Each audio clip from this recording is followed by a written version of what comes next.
So after I offer my reflection, we'll sing, and I'll actually leave. I didn't quit.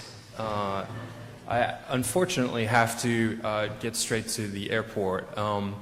I had perhaps the misfortune in some regards of being in Delaware yesterday and the day before for a wedding. The wedding was great. That wasn't the unfortunate part. The unfortunate part was that I couldn't get a flight out of Newark last minute at a decent price, so I had to drive to Philadelphia, which I saw on my drive back last night to New Jersey. I saw it out the left window. I'll see you tomorrow. So I'll head down to Philadelphia in just a few. I fly to Atlanta, and I'll be offering a eulogy at Sammy Clark's memorial service in Oxford, Georgia tomorrow.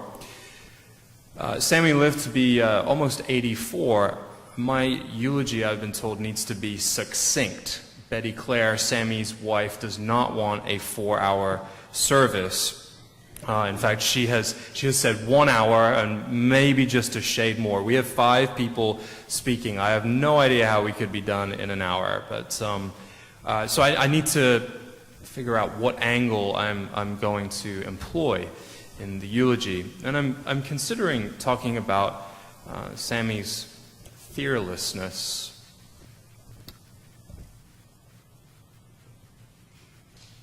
When I was a sophomore in college, we went on a ski trip to Boone, North Carolina in one of those 15-passenger white vans. Sammy drove the van.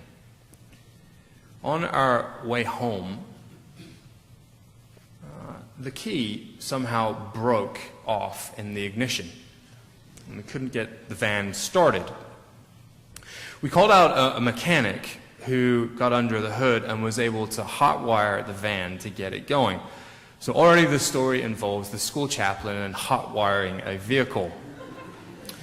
We headed back, and the concern was whether we would run out of gasoline.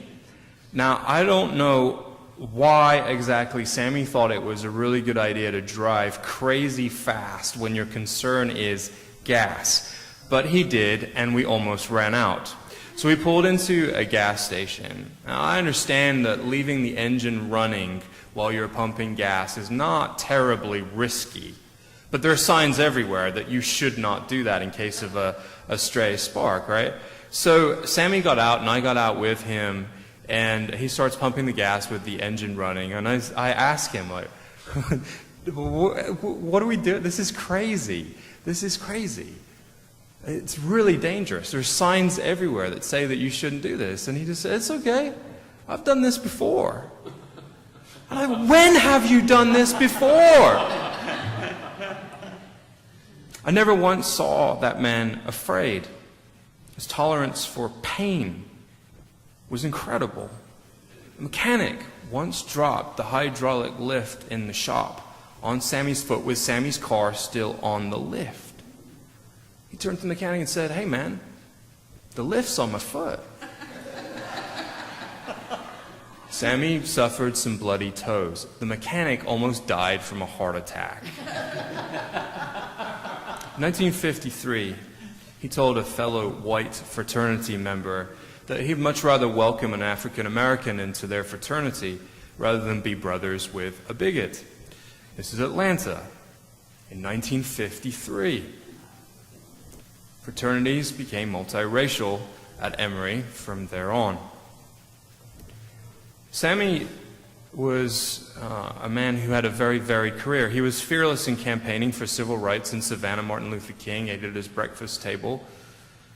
While working in the projects there, he was fearless when he headed to Peru to become a missionary. He learned how to speak Spanish and to preach in Spanish with just a few weeks training before he left. He was fearless when he returned to the United States and worked with the homeless in Atlanta. He was fearless around any kind of person. I never saw him afraid of anyone or anything. And maybe that's just biology, right? That's just the way that he was. Perhaps that's why he stands out. This also means, when you are fearless, that he didn't fear his standing in a room. The pecking order in a social situation was of absolutely no importance to him. I don't think it ever actually occurred to him that there was a pecking order in any particular room. He was socially inappropriate in that way at a party for not understanding his place, right? For not understanding that the servers, you don't hang out with the servers, and you don't hang out with the people in the kitchen, you don't hang out with the people cleaning the tables. Sammy hung out with anyone and everyone. I guess that's what happens when you're not really worried what other people think. I heard you, and I was afraid, Adam says in Genesis 3. I heard you, and I was afraid. Sammy never would have said that. It's clear that Adam and Eve's speech indicts them, right? I heard you. I was afraid. I was naked. I hid. I ate. I. Always I. To be sure, we must always be careful in noting that our scripture writers did not have a story and then wonder about how that story fit the human condition, right? It said there was a wondering about why we are the way that we are that has stretched back thousands and thousands of years, and those scripture writers adapted a story to help us to continue to wonder about who we are, who God is, and how we are in God and God is in us. And it is therefore quite clear what the scriptural authors thought with regards to fear and our fretting over standing. For many folks, our mothers are the embodiment of this type of virtue, the willingness to remove standing from the equation in order to advocate for children or grandchildren. The desire to nurture overcomes all the parts of our brain that seem to process and encourage us to feel afraid, to feel fear. Not all of us, of course, have had that experience, but guaranteed, every single person in the sanctuary today has had someone who they could claim was a fearless advocate for them. Someone willing to stand in the doorway to protect us. Someone willing to say, hey, you know what? This one, he or she, they're all right. Someone willing to stop using I for a moment and instead empower you, to lift you up.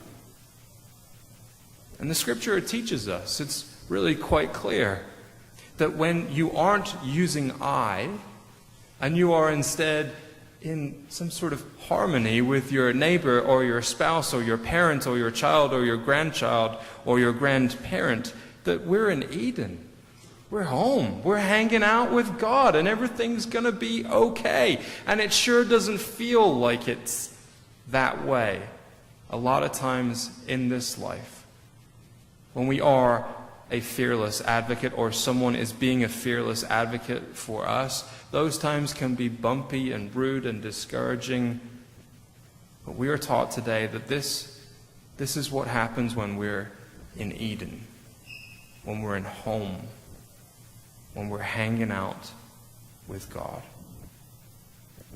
May God bless you for all those moments when you have been a fearless advocate for someone. And may you be blessed by the memory of and the prayers for that fearless advocate that has been in your life and helped you get this far along the way. Peace be with you all.